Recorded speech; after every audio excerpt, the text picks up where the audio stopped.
8h28 sur BFM TV et RMC. Bonjour Fabien Roussel. Bonjour Laurent Vous êtes Neumann. secrétaire national du Parti communiste français, maire de Saint-Amand-les-Eaux dans le Nord. Merci d'avoir accepté mon invitation. Vous prenez la parole quelques minutes avant le Premier ministre Sébastien Lecornu qui va s'exprimer donc de Matignon avant de recevoir d'ailleurs les formations politiques. Vous y serez tout à l'heure à Matignon vers midi et demi. C'est un moment important. Sébastien Lecornu ne s'est pas encore exprimé. C'est sa première prise de parole à la télévision. Qu'est-ce que vous en attendez? Vous attendez qu'il vous dise quoi, le Premier ministre? Mais on attend de savoir c'est quoi le plan. J'attends de savoir où va la France. J'attends de savoir si les Français vont enfin avoir un peu plus de pouvoir d'achat. Il y a une soif de justice dans notre pays, de justice sociale, de justice fiscale. Les Français le disent beaucoup, par tous les moyens, les retraités comme les salariés. Est-ce qu'il va y avoir enfin des mesures fortes pour répondre à leurs attentes? Est-ce qu'il va y avoir des moyens pour les services publics? Et je pense à nos écoles et à nos hôpitaux. On attend donc d'avoir enfin un Premier ministre qui va montrer qu'il va y avoir des ruptures. Mais il attendez, en a parlé, nous bizarre, attendons c'est des bizarre ruptures. cette prise de parole avant de vous recevoir. J'imagine qu'il ne va pas dévoiler tout ce qu'il va vous dire dans le secret du bureau à Matignon, si? Mais je sais pas, peut-être qu'il va fixer un cadre. Et par exemple, il y a quelque chose que nous avons demandé à gauche et nous étions prêts à le faire. C'est par exemple de dire qu'il ne faut plus utiliser le 49.3. Il faut laisser le Parlement travailler. Nous avons dit, nous, que si nous étions en responsabilité, on n'utiliserait pas le 49.3, on construirait des majorités, texte par texte, sujet par sujet, et sans motion de censure. Dans la grande interview là, qu'il a accordée à la presse écrite, il a dit de toute façon, ne vous trompez pas, ce ne sera pas le budget Lecornu, ce sera le budget du Parlement. Alors c'est vrai qu'il n'a pas renoncé formellement au 49.3, mais c'est quand même une manière de dire que la main est à l'Assemblée et au Sénat. Mais de toute façon, il y a une Assemblée aujourd'hui composée de 3 blocs et personne n'a de majorité absolue. Et donc, sauf à appuyer sur le bouton de la dissolution dès maintenant et à provoquer de nouvelles élections, il faut faire avec ses représentants du peuple, quels qu'ils soient. Et donc, il faut laisser le Parlement travailler. On a subi trop de brutalité avec des 49.3 qui nous ont imposé une réforme des retraites injuste et des budgets injustes aussi.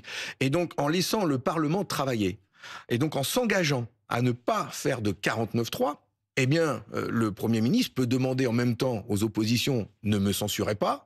Moi, je ne ferai pas de 49.3, mais par contre, à vous de faire un budget. Et chaque député, je le redis, chaque député sera face à de grandes responsabilités, de voter ou de ne pas voter sur des mesures fortes pour le pays. J'ai bien compris. Vous ne savez pas pour autant ce que Sébastien Lecornu va dire dans quelques instants. En revanche, j'imagine que vous savez ce que vous allez lui dire. D'ailleurs, vous y allez séparément, les uns après les autres, dans le bloc de gauche. Vous êtes concertés ou chacun y va avec ses options et ses mesures? Non, on se parle beaucoup quand même à gauche. Alors et vous, donc, par exemple, vous allez lui demander quoi concrètement? Sur la fiscalité, sur les retraites, vous voulez quoi précisément? On est quand même d'accord sur des mesures fortes et d'urgence que nous demandons ensemble, c'est-à-dire une augmentation des salaires, mais surtout une indexation des salaires sur l'inflation. Le SMIC a augmenté, mais pas les salaires qui sont au-dessus du SMIC. On demande une augmentation des pensions, et entre ce que nous demandons et zéro, eh bien, il y a une marge, et c'est ça que nous voulons mettre sur la table. Donc à l'inverse, l'année blanche ou la non-indexation, c'est une ligne rouge. Mais bien sûr, enfin, le SMIC... Y compris pour les retraites les plus élevées. Le SMIC aujourd'hui, il est à 1420 € net. Il y a aujourd'hui près de 40% des retraités qui ont une pension inférieure à 1000 €. On peut vivre décemment avec ça? Les factures augmentent, les factures d'électricité, les mutuelles, les déremboursements de médicaments qui s'accumulent. Beaucoup de gens ne peuvent plus finir leur mois parce que le compte est à sec. Ça ne peut pas durer. C'est cette colère-là qui s'exprime aujourd'hui dans le pays. Même quand on travaille, même des salariés, des femmes qui se retrouvent seules avec leurs enfants, avec des temps partiels, ne s'en sortent plus alors qu'elles travaillent. Ce n'est plus supportable. Donc j'ai compris, vous dites justice fiscale, de la justice, les salaires... Donc de la justice sociale d'abord. Et bien sûr pour financer ces mesures. Et des mesures pour nos services publics. La taxation des plus riches. Encore une fois, à nos hôpitaux, à nos écoles, 2 services publics en souffrance. Il faut des recettes supplémentaires dans l'État. Donc Sébastien Lecornu a dit pas de taxe Zuckman, pas de retour de l'impôt sur la fortune. Je ne fais pas, je ne focalise pas sur telle ou telle mesure. Taxe Zuckman, ISF, taxation des dividendes, etc. Ce qui est sûr, c'est que ça fait, depuis que M. Macron est là, les plus riches ont eu plein de cadeaux, Très bien, ont mais vu leurs impôts ça, baisser, c'est le passé. mais pas les Français, là, pas les dans ce qui arrive, salariés. Et donc, vous seriez prêt à une autre mesure à condition que les plus riches participent. nous demandons à ce que les plus fortunés, le capital, les multinationales, les grands actionnaires, que ceux-là, enfin, payent un impôt en pourcentage au même niveau que nous. Les 0,1% les plus riches payent moins d'impôts qu'une infirmière, qu'un instituteur, qu'un ouvrier. C'est quand même pas acceptable. Je parle en pourcentage, hein, pas en somme. Et donc, il faut qu'enfin ils contribuent au budget de la nation, que l'on aille chercher 15 à 20 milliards d'euros auprès de ceux-là, eux qui ont vu leur patrimoine multiplié par 3 depuis que Emmanuel Macron est au pouvoir. Donc j'ai bien compris, peu importe la mesure, ce qui vous intéresse, c'est le rendement de la mesure qui sera proposée. Je vais donner un chiffre à nos concitoyens. Ceux qui payaient l'ISF avant, c'était 250 000 foyers. Ils avaient 1000 milliards d'euros de patrimoine taxable. 1000 milliards pour 250 000 familles. On peut en prendre 15 à 20, hein. Il va leur en rester un petit peu quand même. Hein. Alors, on a besoin de cet argent pour financer nos services publics, nos écoles, nos hôpitaux. Je vous ai compris sur la taxation des hauts revenus ou des capitaux les plus importants, très bien.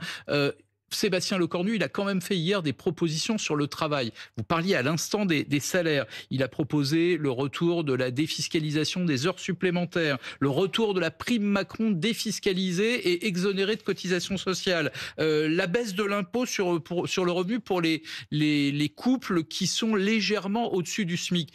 Ça, c'est presque le contraire de ce qu'avait proposé François Bayrou. Lui, il voulait supprimer les jours fériés à ceux qui travaillent. Là, vous devriez dire, ça va dans le bon sens pour donner du pouvoir d'achat à ceux qui travaillent. Je vais vous dire, avec ces propositions, on voit bien qu'il y a une porte qui est ouverte pour améliorer le pouvoir d'achat. Il faut qu'on mette le pied dedans. Parce que l'autre question... Donc ça vous convient? Je dis qu'il y a une porte qui est ouverte.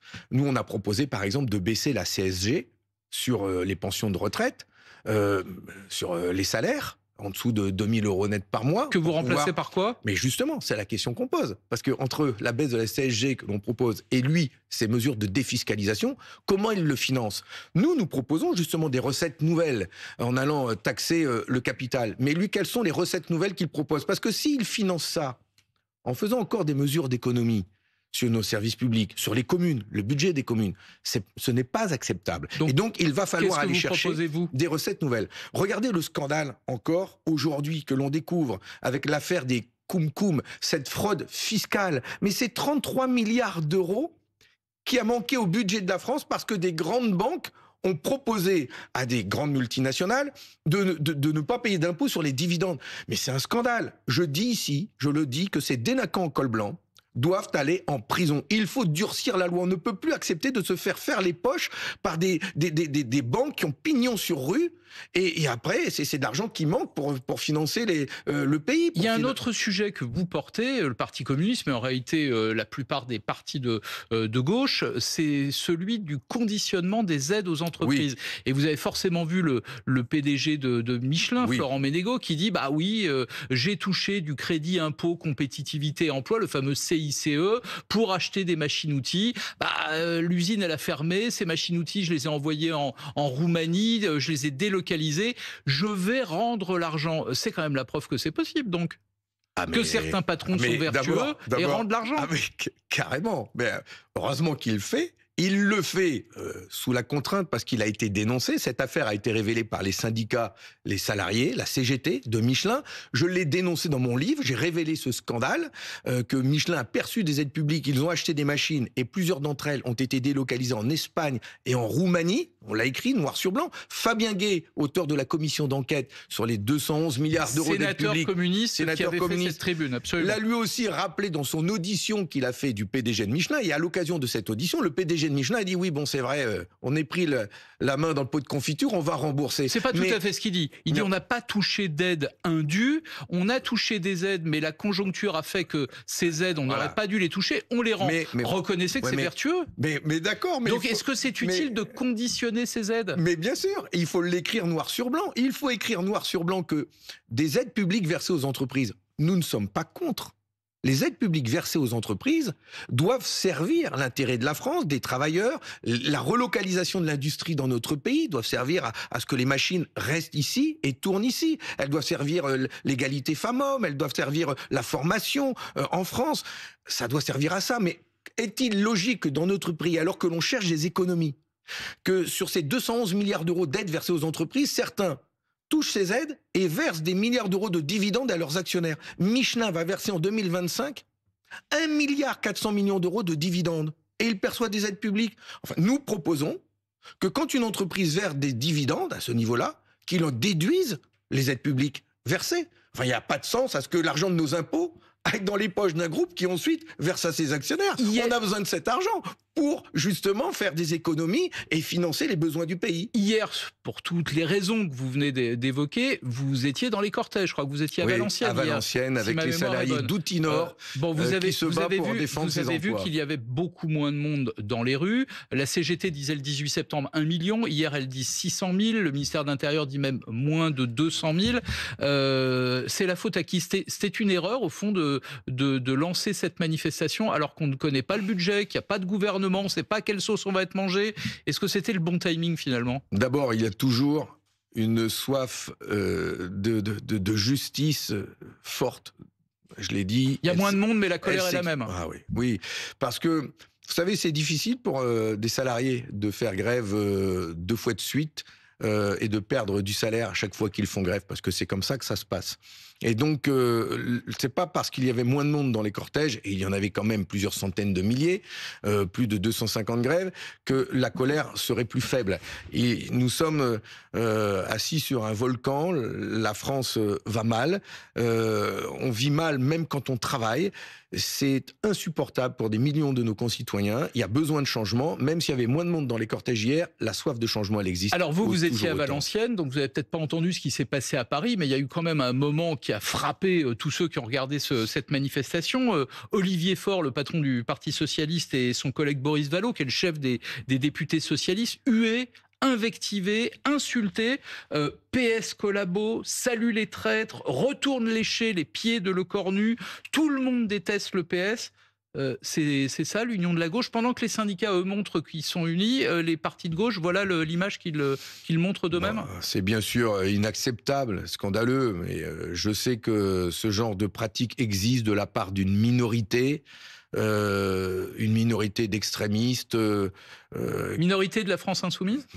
Non, je sais pas, moi. Je sais pas qui est-ce qu'il y a derrière. C'est une question, je ne sais pas non plus. Parce qu'en plus, souvent, ils sont masqués, ils ont même pas le courage de leurs opinions, ils se cachent derrière des cagoules ou des parapluies.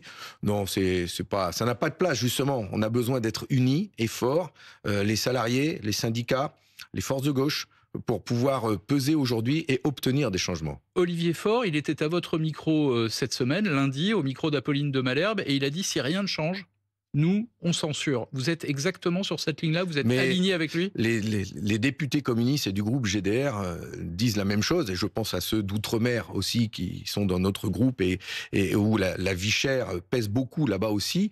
Nous disons la même chose. S'il n'y a pas de changement en France métropolitaine, dans les Outre-mer, nous censurons de la même manière, parce que la soif de changement, elle est trop importante. Il faut l'entendre, mais je l'ai dit comme ça à Sébastien Lecornu. Tout ça, vous en êtes conscient évidemment, ça crée de l'instabilité politique. Et quand on regarde les sondages, cette instabilité politique, dernier sondage IFOP, ça semble profiter essentiellement au Rassemblement national qui caracole en tête, 33-35% d'intention de vote pour Marine Le Pen ou Jordan Bardella. Ça vous interroge pas? Mais c'est pour ça que j'invite le Premier ministre à laisser le Parlement travailler. Et que les Français se rendent compte, découvrent ce que chaque député va voter. Les députés du Front National, du Rassemblement national, ne veulent pas de taxes sur les plus riches, ne veulent pas d'ISF, ne veulent pas d'augmentation des salaires. Ils veulent tuer la sécurité sociale en supprimant les cotisations, alors qu'on fête le 80e anniversaire de la sécurité sociale d'Ambroise Croizat. Et donc, moi, je souhaite que, justement, on laisse le Parlement travailler, qu'il n'y ait pas de 49.3, qu'il n'y ait pas de censure derrière, mais que le Parlement travaille. Fabien Roussel, il nous reste quelques minutes avant la prise de parole du Premier ministre à Matignon. Vous ne vous êtes pas exprimé encore depuis la condamnation de Nicolas Sarkozy à 5 ans de prison avec mandat de dépôt différé mais exécution provisoire. Un président de la République qui va aller en prison, c'est quand même historique, c'est un choc. La présidente du tribunal est menacée de mort. Certains critiquent l'état de droit. On vous a pas entendu réagir. Qu'est-ce que vous avez pensé en entendant cette condamnation ? D'abord parce que je ne fais jamais de commentaires sur des décisions de justice. Et je n'ai pas voulu en faire concernant Nicolas Sarkozy. Il y a une procédure longue, plus de 10 ans. Il est condamné, dont acte. Et donc, je ne vais pas tirer sur l'ambulance, je ne vais pas en rajouter. C'est fait. Je ne commande pas une décision de justice. En revanche, je me suis exprimé pour dénoncer les menaces dont font l'objet les magistrats. Et ça, c'est inacceptable. Ça remet en cause l'état de droit. Mais quand il y a une décision de justice qui tombe, que l'on soit misérable ou puissant, il faut l'accepter et ne pas la contester. Et c'est pour ça que moi, je n'ai pas voulu faire quelques commentaires que ce soit sur cette décision de justice. Et je regrette que certains la remettent en cause. Il faut accepter la justice. L'exécution provisoire donc, qui a frappé Marine Le Pen en première instance, condamnée à de l'inéligibilité, ou Nicolas Sarkozy également, vous dites l'exécution provisoire, elle s'applique à tous les Français, donc elle s'applique aux responsables politiques ? Mais bien sûr, pourquoi les responsables politiques devraient être exemptés de dispositions qui existent aujourd'hui dans la loi ? Je rappelle que c'est Rachida Dati, ministre de la Justice, qui l'a introduite dans la loi quand Nicolas Sarkozy était président de la République. Donc il subit ce que lui-même a voulu introduire dans la loi. S'il faut s'il faut pas l'appliquer, l'exécution provisoire, il faut remettre la loi en débat et la sortir des décisions de justice. Mais si les juges estime qu'il faut la mettre en application, eh bien, il faut respecter la justice. Encore une question en attendant la prise de parole, je le répète, de Sébastien Lecornu. Ce sera en direct dans quelques secondes sur BFM TV. Vous avez vu ce syndicat des enseignants du primaire qui veut débaptiser les fêtes, les vacances qui sont liées à des fêtes religieuses, les fêtes de Noël, les fêtes de la Toussaint, pour les appeler les fêtes de l'automne ou les vacances de l'automne ou les vacances de l'hiver, pour les laïciser. Vous êtes pour ou vous êtes contre ? Je n'ai pas vu ça. Je sens que je vous... Mais non, mais c'est pas. Est-ce que c'est le niveau du débat qu'on doit avoir aujourd'hui ? Je suis un républicain laïque, mais je pense pas que ce soit forcément la priorité. Mais qui pousse le débat, pourquoi pas. Mais c'est pas le sujet. Je pense pas que c'est la priorité du moment. Franchement. J'ai gardé le meilleur pour la fin. Vous vous en doutez. Au mois de mars, il y a des élections municipales. Vous êtes candidat à la mairie de Saint-Amand-les-Eaux ? Permettez-moi de réserver cette réponse aux Amandinois, et je m'exprimerai aux Amandinois pour dire ce que je compte faire, mais j'ai déjà dit depuis plusieurs mois, depuis que je suis maire, que je suis pas là pour faire de l'intérim. J'aime ma ville, j'y vis, je suis passionné, j'y mourrai, voilà, parce que j'habite là avec ma compagne, mes enfants y ont été à l'école, et donc je défendrai toujours ma ville que j'adore. Merci Fabien Roussel, secrétaire national du Parti communiste. Merci d'être venu répondre à nos questions. Il est 8h47 sur RMC et sur BFM TV.